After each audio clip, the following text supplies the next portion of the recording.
Shalom, puji Tuhan kita boleh bertemu kembali. Kami dari The Save Ministry selalu setia untuk menemani para pemirsa untuk mendalami pelajaran Alkitab kita melalui pelajaran Sekolah Sabat. Para panelis sudah ada di hadapan kita. Ada Pak Adri, apa kabar Pak Adri? Shalom, salam jumpa dan Tuhan memberkati kita selalu. Haleluya, amin. Amin.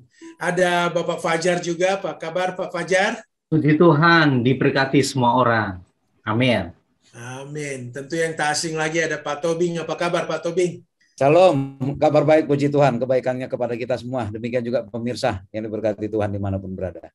Amin. Baiklah, sebelum kita mulai, saya kira kita akan berdoa dulu. Kita minta Bapak Fajar untuk memimpin dalam doa. Silakan Pak Fajar. Kita satu dalam doa. Bapa kami yang di surga, kiranya Roh Kudus-Mu terang dari surga mendiami hati serta pikiran kami, supaya kami dapat boleh membagikan firman Tuhan melalui pelajaran Sekolah Sabat tentang Kain dan Habil. Dan biarlah banyak orang yang akan diberkati oleh karena mempelajari firman Tuhan ini. Di dalam nama Yesus kami berdoa mengucap syukur. Amin. Amin. Topik kita sangat menarik kali ini, para pemirsa dimanapun berada, Kain dan warisannya. Kita akan coba pelajari apa yang terjadi dengan Kain dan apa akibatnya karena pemberontakannya kepada Tuhan. Maka kita minta Pak Tobing ini coba menguraikan kira-kira apa yang akan kita cover ini Pak Tobing. Silakan Pak Tobing. Baik, terima kasih Pak Darwis. Pemirsa The Save Ministry, kalau beberapa minggu yang lalu kita disuguhkan dengan keindahan suasana di Taman Eden. Lalu sabat berikutnya kita disuguhkan dengan bagaimana nenek moyang kita berdosa. Dan sekarang kita melihat inilah akibat dari dosa itu. Dimulai dari siapa? Dari keturunan Adam dan Hawa langsung, yaitu Kain. Ya, dan apa yang diwariskan oleh Kain. Dalam satu minggu ini Pak Darwis dan pemirsa The Save Ministry, apa yang kita akan pelajari? Apa warisannya Kain? Kejahatan, dan kejahatan. Ya, Kain membunuh adiknya, lalu terjadi lagi kejahatan Lamek, terjadi lagi penurunan masa hidup, terjadi lagi mulai penggenapan meningkat kejahatan di hal-hal yang lain. Inilah luar biasanya akibat dari dosa ini. Lalu nanti kita akan melihat bagaimana Hawa, ya, bagaimana sikap Hawa terhadap Kain, ya, bagaimana dia berharap besar ya terhadap Kain oleh karena dia ingat perkataan Tuhan bahwa keturunannya Hawa akan meremukkan ular itu. Dia berpikir, Kainkah ini orangnya?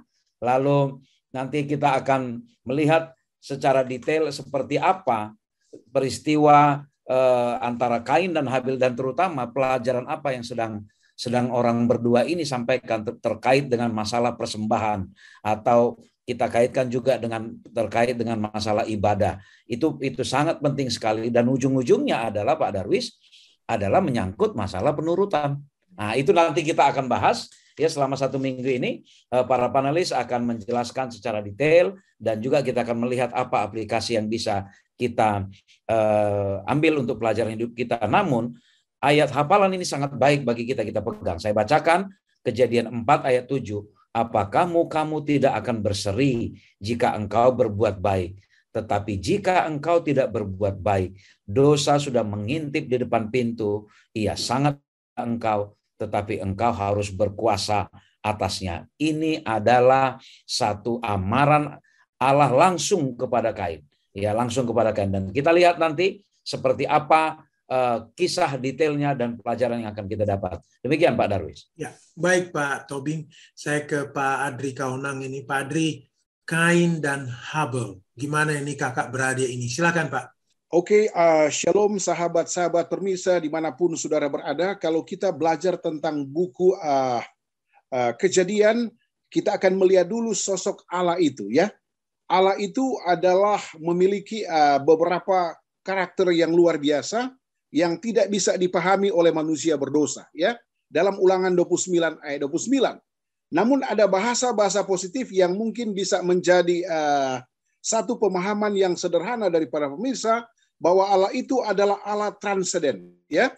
Allah yang penuh dengan power, penuh dengan kuasa, punya kelebihan yang luar biasa yang tidak dapat dipikirkan. Yang saya katakan tadi adalah Allah transenden. Yang kedua, Allah immanens, ya.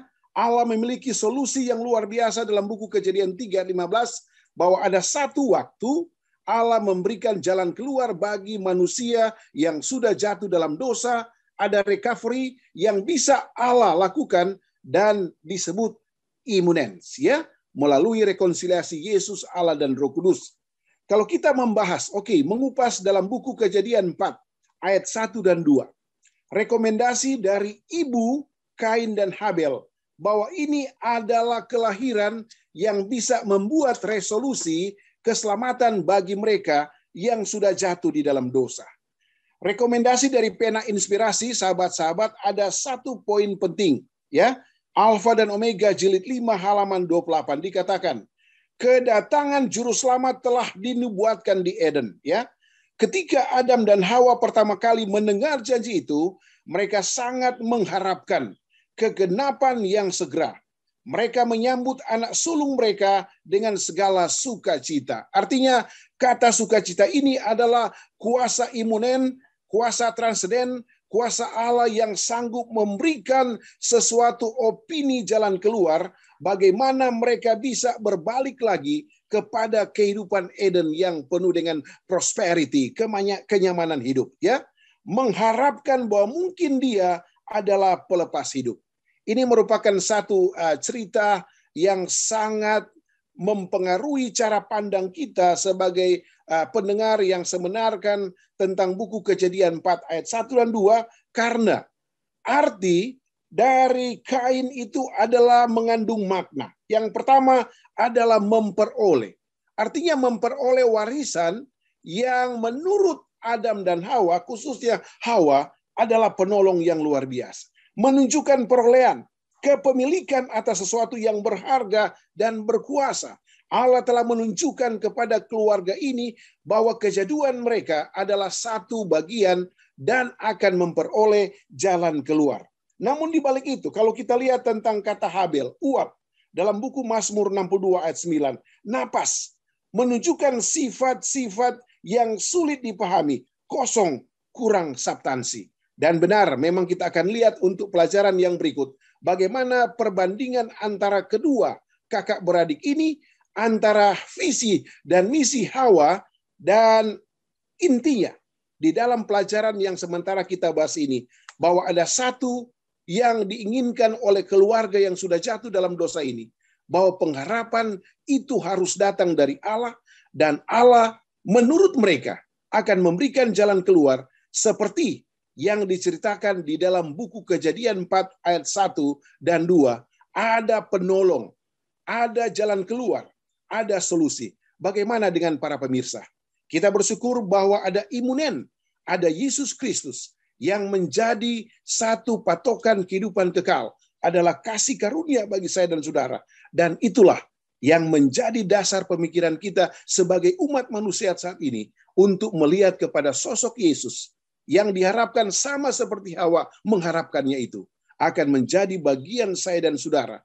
Dan itulah yang disebut dengan penolong, pertolongan yang akan segera terjadi.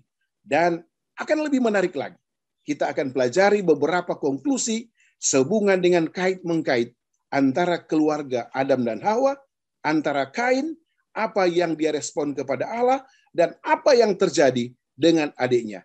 Inilah Pak Darwis yang menarik dari beberapa pemahaman yang dibuka dalam buku Kejadian pasal 4 ayat 1. Terima kasih, Pak. Baik, Pak Adri, ini hanya pemikiran kita lihat bagaimana Adam dan Hawa sepertinya membeda-bedakan Kain dan Habel, ya. Membedakan seseorang dengan orang lain sering juga menjadi bagian kehidupan kita sehari-hari, Pak. Apakah sebaiknya kita buat, ya, agar tidak membuat perbedaan-perbedaan seorang dengan yang lain. Kita bedakan, ini begini, itu begitu.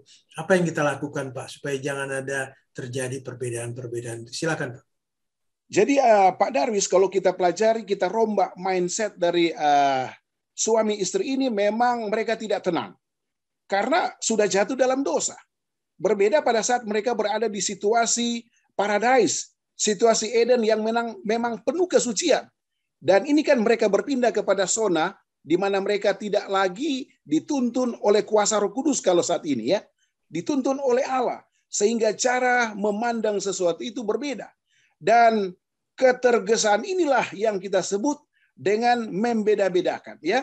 Mereka mengharapkan dengan lahirnya Kain akan mendatangkan satu kemakmuran atau resolusi bagaimana mereka bisa berbalik lagi seperti di Eden dulu. Nah inilah, jadi istilahnya ada resiko. Resiko ini yang menurut Kaunang dan para penulis lainnya mengatakan bahwa bila mana kita jauh dari Tuhan, ya, maka tidak ada harapan, ya. Problem sangat banyak sekali. Nah, itulah sebabnya untuk supaya tidak ada perbedaan, ada yang hebat satu sama yang lain, ya, memang datanglah kepada Yesus, mengandalkan Yesus, dan akhirnya cara berpikir kita secara rasional akan membuktikan bahwa mengandalkan Yesus dengan tidak mengandalkan Yesus sangat berbeda jauh. Itu Pak Darwis yang secara referensi bisa kita coba mengkaitkan sehingga dapatlah apa yang Pak Pan tanyakan tadi. Shalom Pak Darwis.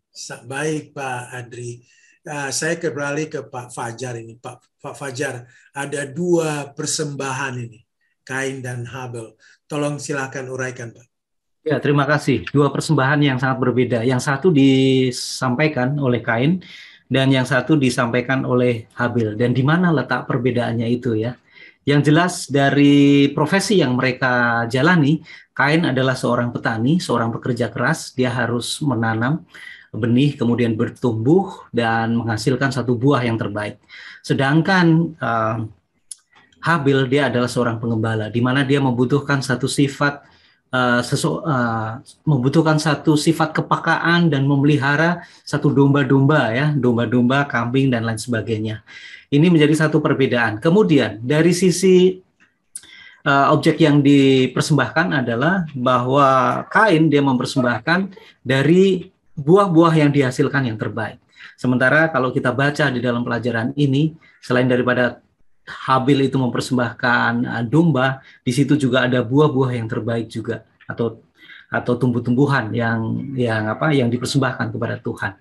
Tapi di sini ada satu perbedaan yang sangat mencolok pemirsa The Safe Ministry ini adalah kalau Kain dia memberikan kepada Tuhan, sementara Habel itu dia seakan-akan bahwa dia memberi sesuatu persembahan dengan ucapan syukur.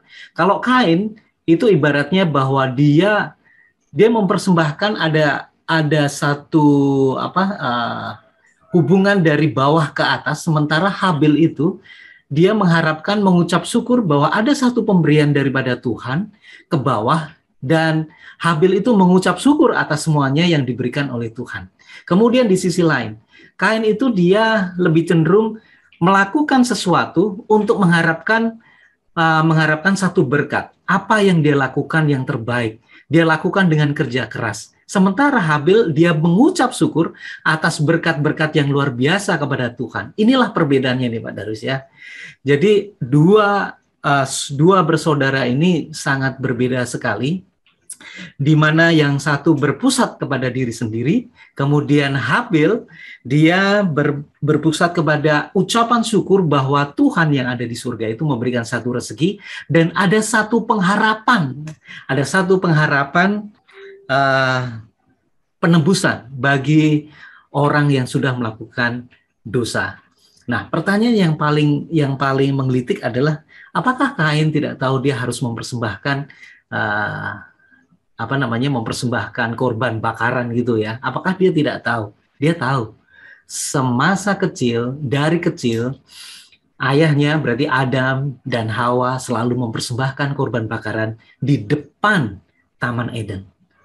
Kain tentunya melihat dengan mata kepala sendiri ya, persembahan yang harus disampaikan kepada Tuhan adalah persembahan dengan pencurahan darah, ada satu penebusan, ada satu pengampunan. Nah inilah yang dilihat. Tapi Kain lebih cenderung memikirkan diri sendiri, mengabaikan instruksi daripada Tuhan. Sementara Habel dia mengikuti instruksi Tuhan, di mana ada satu pengharapan, ada penebusan yang akan diberikan oleh Tuhan kepada umatnya. Demikian Pak. Baik, Pak Fajar, ini hanya aplikasi dalam kehidupan kita sehari-hari. Apa yang kita bisa buat, Pak, agar kita dapat selalu bersikap jujur dalam memberikan persembahan kita di perbaktian kita, di segala yang dibutuhkan untuk memberikan persembahan. Silakan, Pak. Ya, amin, puji Tuhan ya.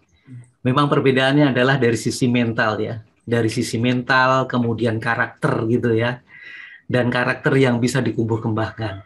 Ini berkaitan sekali dengan sifat-sifat Kain dan Habil. Kain memiliki satu sifat lebih cenderung berpusat kepada dirinya sendiri. Sementara Habil itu berpusat kepada Tuhan, ucapan syukur ya. Nah, tentunya ini membutuhkan satu sifat, satu kejujuran. Kejujuran dalam arti bahwa ya kita sadar bahwa semua pemberian yang Tuhan berikan itu datangnya dari Dia, dan kita mengucap syukur, mengembalikan kepada Tuhan. Kalau kita tidak memiliki satu kejujuran, mungkin ya, contohnya adalah persembahan, persepuluhan. Ya barangkali kita udahlah, kita hanya mengembalikan kepada Tuhan mungkin 5%, atau mungkin ya tidak sesuai dengan apa yang Tuhan instruksikan kepada kita. Nah, inilah menjadi satu perbedaan kita dengan orang yang betul-betul tidak percaya kepada Tuhan. Nah, yang bisa kita lakukan adalah cobalah jujur. Cobalah jujur kepada Tuhan, kepada apa yang Tuhan sudah berikan kepada kita, dan kembalikan sesuai dengan apa yang kita ketahui, sesuai dengan instruksi daripada Tuhan, mengembalikan dengan yang terbaik itu ya, bahwa semuanya itu adalah milik Tuhan, dan kita hanya mengembalikan kepada Tuhan 1/10 ya, dan tentunya persembahan, kasih, dan lain sebagainya. Inilah menjadi satu persembahan bauan harum di hadapan Tuhan. Demikian, Pak. Baik, Pak Fajar. Saya mau beralih kembali ke Pak Tobing ini. Pak Tobing, tindak kejahatan. Nah, ini sesuatu yang terjadi yang luar biasa ini. Silakan, Pak Tobing. Baik, makasih Pak Darwis. Pemirsa The Safe Ministry, tadi sudah sangat detail dijelaskan oleh panelis Saudara Fajar, bagaimana persembahan kedua kakak beradik ini berbeda di hadapan Tuhan. Yang satu diterima, yang satu tidak diterima. Ada satu pelajaran yang kita dapat dari sini. Ini berbicara banyak hal aplikasi yang bisa kita dapati, bahwa ada perlunya kepatuhan mengikuti instruksi dari Allah. Tidak boleh pakai perasaan sendiri. Tidak boleh pakai ukuran sendiri. Bisa saja Kain mengatakan, loh saya kan petani, ya saya bawa hasil yang dari saya. Lalu kenapa harus saya mengikuti seperti profesinya adik saya? Nah, ini terkait masalah persembahan ini sebenarnya adalah satu hal yang sangat penting, dan bahkan ini Pak Darwis nanti akan menjadi topik yang seterusnya akan menjadi persoalan hingga Yesus datang nanti, yaitu masalah penyembahan kepada Allah. Penyembahan kepada Allah atau beribadah kepada Allah itu adalah menyangkut penurutan, dan sampai sekarang juga ada banyak pola peribadatan, pola penyembahan yang dilakukan oleh berbagai denominasi. Ya tentu harus ada yang benar-benar mengikuti seperti Habel. Tidak semua pola ibadah itu seperti yang dilakukan Habel. Bisa saja kita beribadah tetapi seperti Kain. Kita melakukan sesuai selera kita. Oh, kami kan senangnya seperti ini. Kan yang penting sama-sama datang ke Tuhan. Nah, tapi apa akhirnya? Begitu persembahan Kain tidak diterima, apa yang terjadi? Apa akibatnya ketika kita membuat pikiran kita? Kain, begitu persembahannya tidak diterima, apakah dia mengoreksi diri?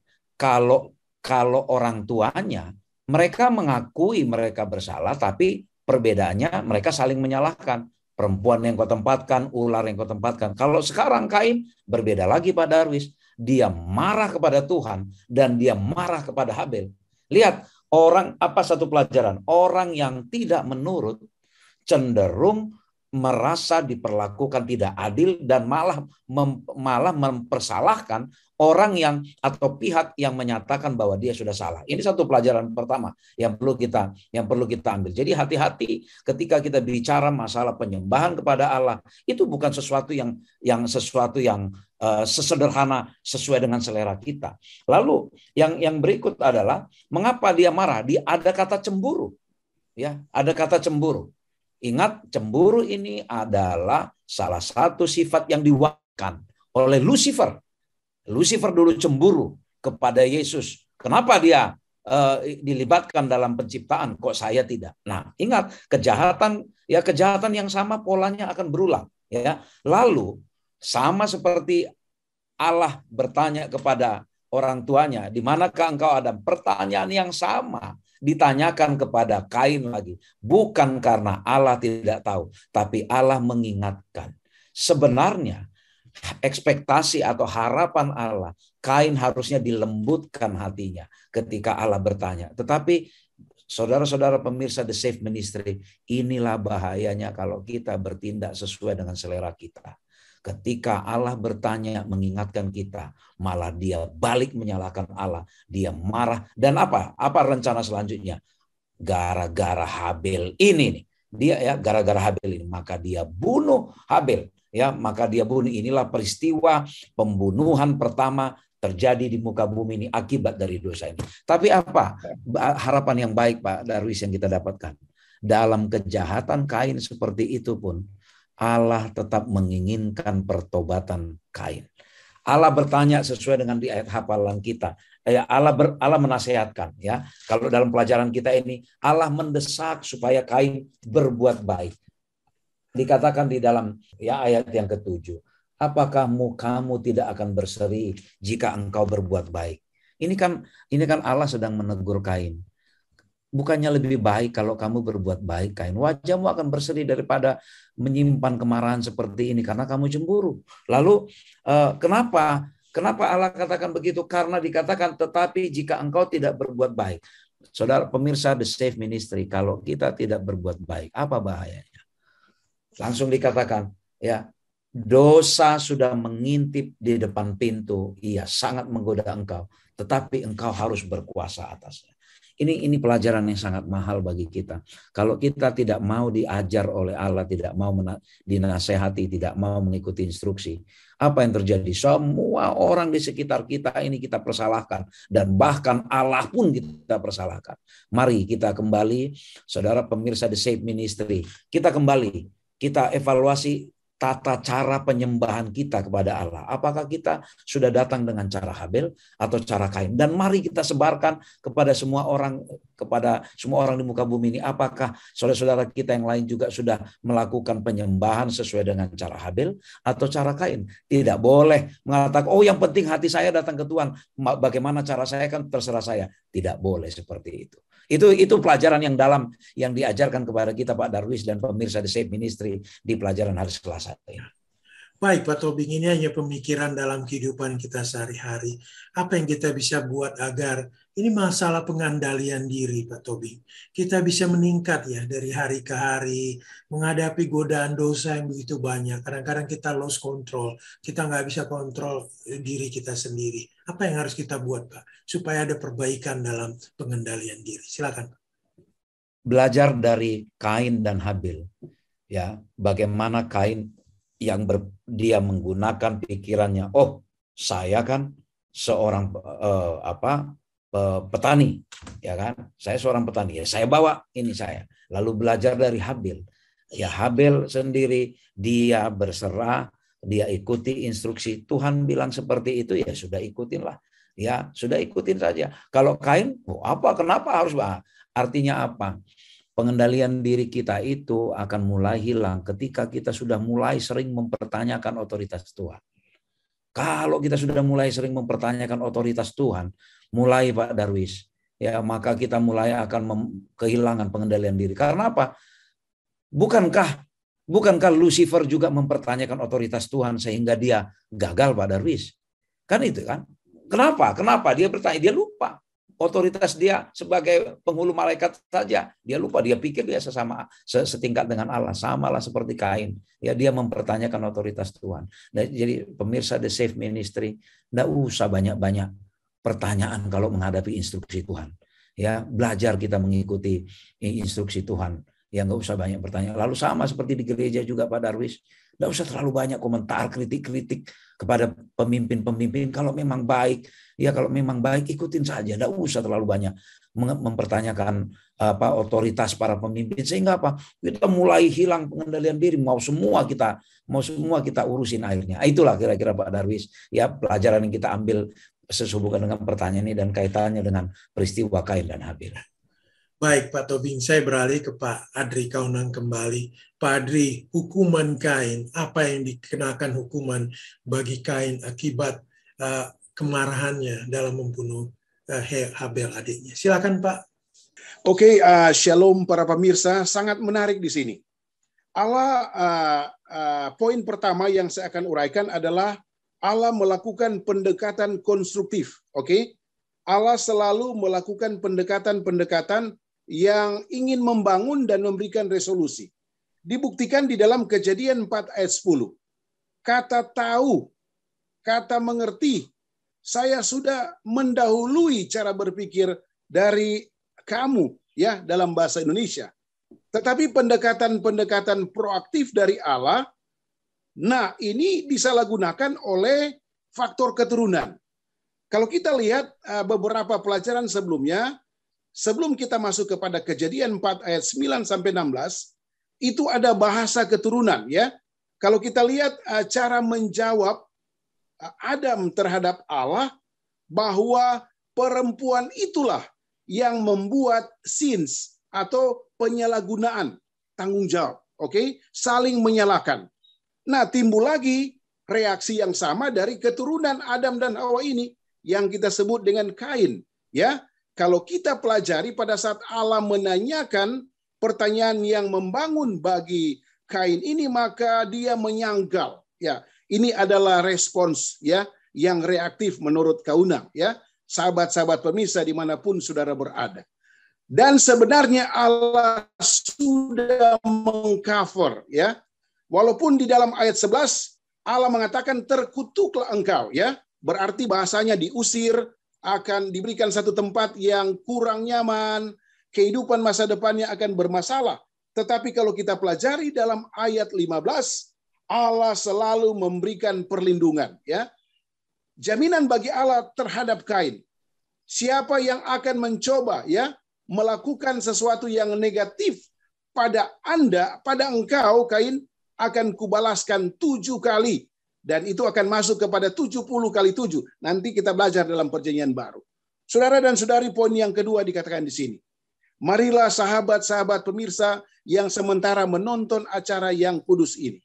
Pelajaran yang kita dapat di sini adalah memang sangat menyakiti kita untuk jangka panjang.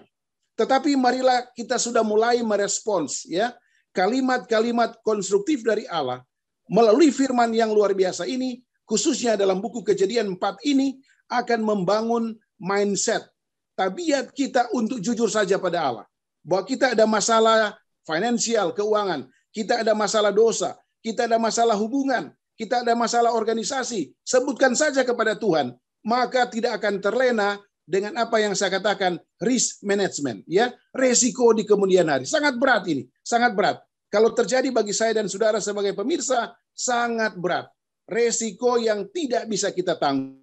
Namun, di balik itu, Allah memiliki satu platform kasih yang tidak dapat dipikirkan oleh manusia, termasuk, ya, keturunan Adam, ya, termasuk Kain dan sebagainya, sehubungan dengan apa yang sementara kita pecahkan di sini, dan akhirnya dikatakan di dalam ayat 15, ya, bahwa perlindungan, tanda, anugerah akan Tuhan siapkan, ya, bagi kain-kain modern yang ada di zaman yang penuh dengan tantangan dan masalah yang kita sering hadapi saat itu dan saat ini. Ini Pak Darwis yang sangat menarik, sehubungan dengan kata Kain, dihubungkan dengan buku Kejadian 4 ayat 9 sampai ayat yang ke-16. Shalom. Ya, baik Pak Adri, ini pemikiran aplikasi dalam kehidupan kita. Kita sering menyembunyikan dosa kita, Pak. Apakah kita bisa menyembunyikan dosa kita secara rapi kepada Tuhan? Sehingga Tuhan tidak mengetahui dosa kita ini, Pak. Silakan, Pak. Ya, secara ayat memang dalam buku Yesaya pasal 1 kita bisa kupas di sana. Ya, seberat apapun, sedalam apapun, ya, selebar apapun dosa saya dan saudara, ya datanglah kepada Tuhan. Memang secara manusia banyak trik-trik yang memang karena dosa, karena memang ada masalah dalam kehidupan, tetapi ada jaminan-jaminan rasionalisasi yang sementara Allah bangun di dalam opini saya dan saudara sebagai pemirsa dimanapun sudah berada. Ya, memang Yesaya pasal 1 ini perlu diambil satu hikmat bahwa marilah kita datang kepada Tuhan. Karena Tuhan memahami jangka panjang kita sedalam hati kita. Itulah sebabnya saya selalu katakan bahwa ya lebih baik kita jujur kepada Tuhan dan di kemudian kita tidak bermasalah. Nah, inilah yang mungkin menjadi tolak ukur bagi saya dan saudara untuk melihat kembali dalam buku Yesaya pasal 1 sehubungan dengan apa yang ditanyakan oleh hamba Tuhan Pak Darwis, ya. Itu mungkin yang sedikit ada resep solusi Pak Darwis. Shalom Pak Darwis. Baik Pak Adri, saya mau kembali ke Pak Fajar ini. Kelihatannya kejahatan manusia makin jauh ini Pak Fajar ini. Mungkin Bapak usah uraikan lagi kejahatan apa lagi yang terjadi keturunan Adam dan Hawa ini. Silakan Pak. Iya Pak Darwis. Jadi Kain dan warisannya itu betul-betul sangat sangat menyusahkan hati daripada Tuhan ya. Jadi kejahatan manusia itu semakin bertambah, baik dari Kain itu sendiri, bahkan itu diwariskan kepada keturunan-keturunannya. Nah sekarang ada perbedaan, apa sih kejahatan yang dilakukan Kain? Apakah sama dengan dilakukan oleh Lamek? Siapa Lamek ini? Lamek ini adalah keturunan yang kelima daripada Kain. Jadi Kain itu memperanakkan Henok, Henok memperanakkan Irad, Irad memperanakkan Mehuel, Mehuel memperanakkan Metusalah, dan Metusalah memperanakkan Lamek. Jadi hampir kurang lebih 5 generasi itu ya. Kejahatan itu diwariskan oleh Kain ya, dan sekarang dilakukan oleh Lamek. Apa yang dilakukan oleh Lamek? Kita baca di dalam Kejadian 4 ayat 19. Pemirsa The Safe Ministry, Kejadian 4 ayat 19, Lamek mengambil istri 2 orang, yang satunya namanya Ada, yang lainnya Zila. Disitulah pertama kali istilah poligami itu dilakukan oleh salah satu keturunan dari Kain. Kalau Kain masih monogami, tapi Lamek ini keturunan yang kelima daripada Kain, dia mengambil istri lebih daripada 1, yaitu 2. Kemudian yang kedua, kejahatan yang dilakukan oleh Lamek adalah dia membunuh seorang laki-laki yang masih muda. Kita tidak tahu ya, apakah itu keponakannya atau mungkin saudaranya atau mungkin sepupunya, tapi yang jelas si orang muda ini melukai Lamek ini dan membuat bengkak. Nah, karena dia merasa sakit dan bengkak, kemudian dia membunuh laki-laki yang masih muda ini.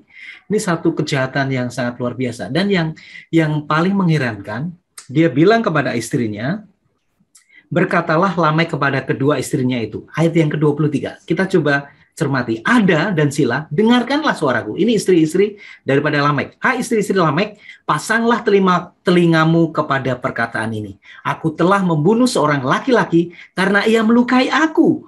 Membunuh seorang muda karena ia memukul aku sampai bengkak. Kalau kita lihat di sini ada satu kebanggaan ya. Membunuh seorang laki-laki, membunuh mungkin saudaranya. Pada waktu itu semua keturunan dari Adam dan Hawa itu saudaranya ya. Tidak bukan orang lain lagi. Itu mungkin ya sepupu, ponakan. Masih ada satu berkaitan sangat dekat sekali. Dan Lamek melakukan satu pembunuhan. Dan ini menjadi satu kayak kebanggaan begitu Pak Darwis ya. Dan dia merasa terhormat dengan melakukan satu pembunuhan. Ini seakan-akan ada satu pelajaran yang bisa kita ambil di sini.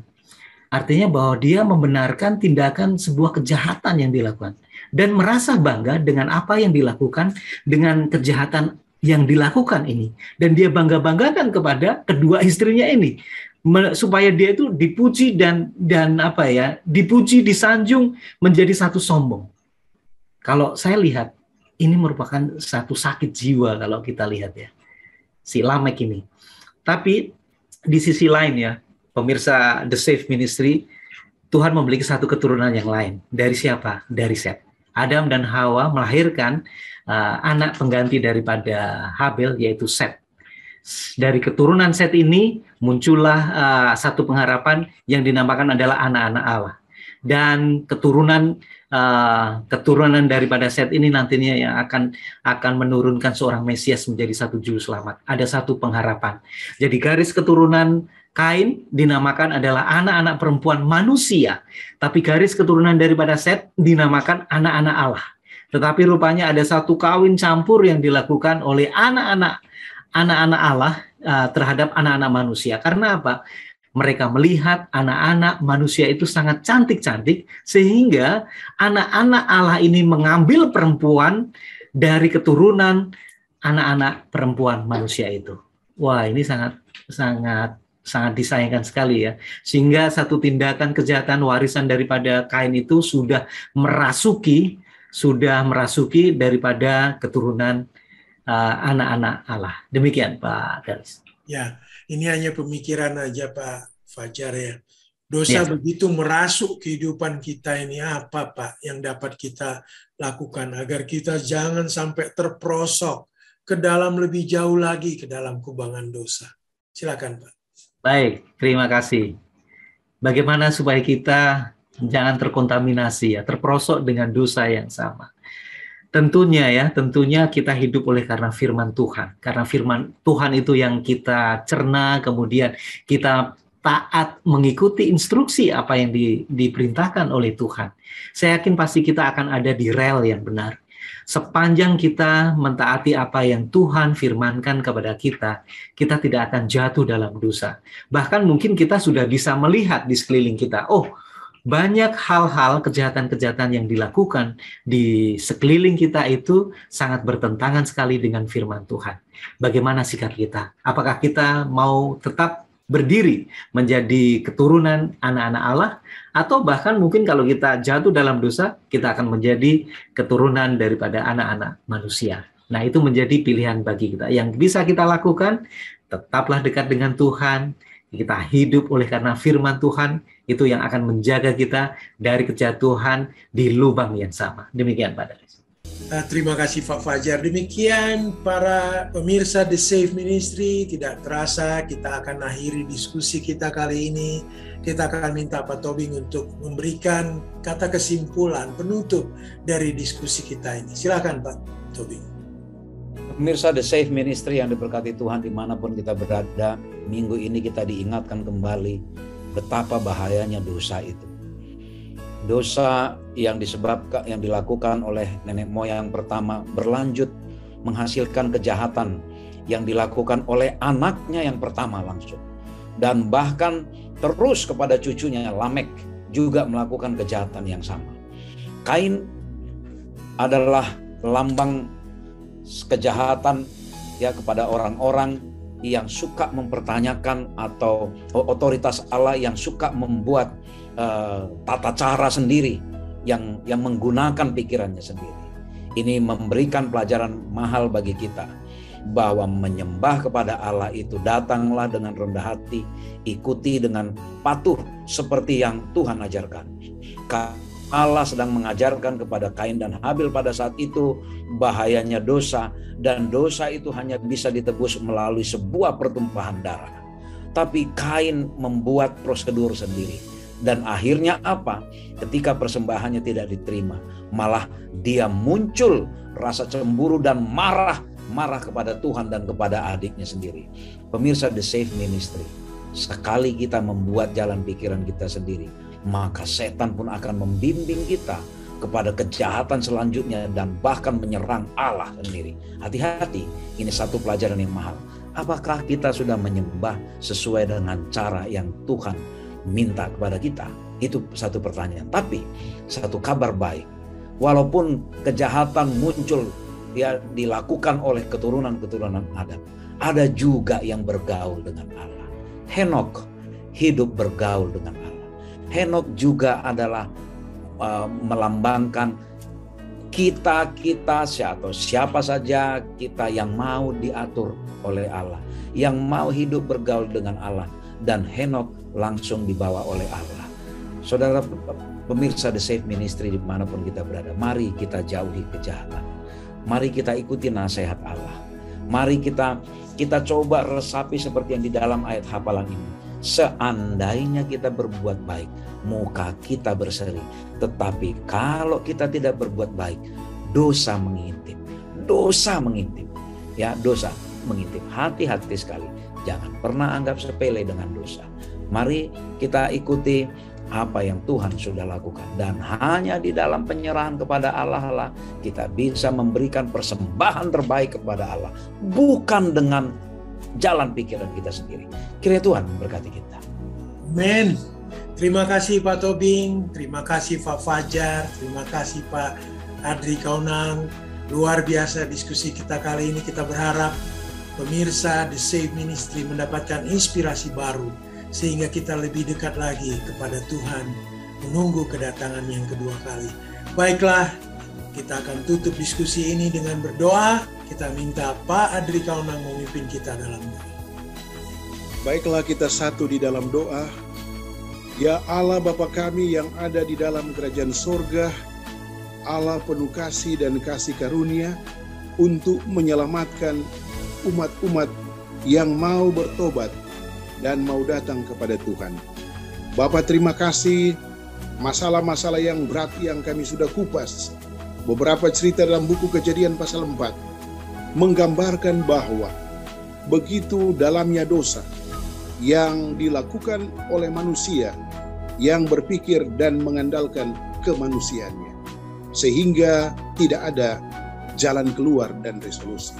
Terima kasih Bapa, biarlah kami semua bersyukur pada jam diberkati ini, karena Allah punya rencana yang luar biasa akan datangnya Sang Juru Selamat dan Yesus Kristus khususnya, yang sudah diutus oleh Allah untuk menyelamatkan kami semua.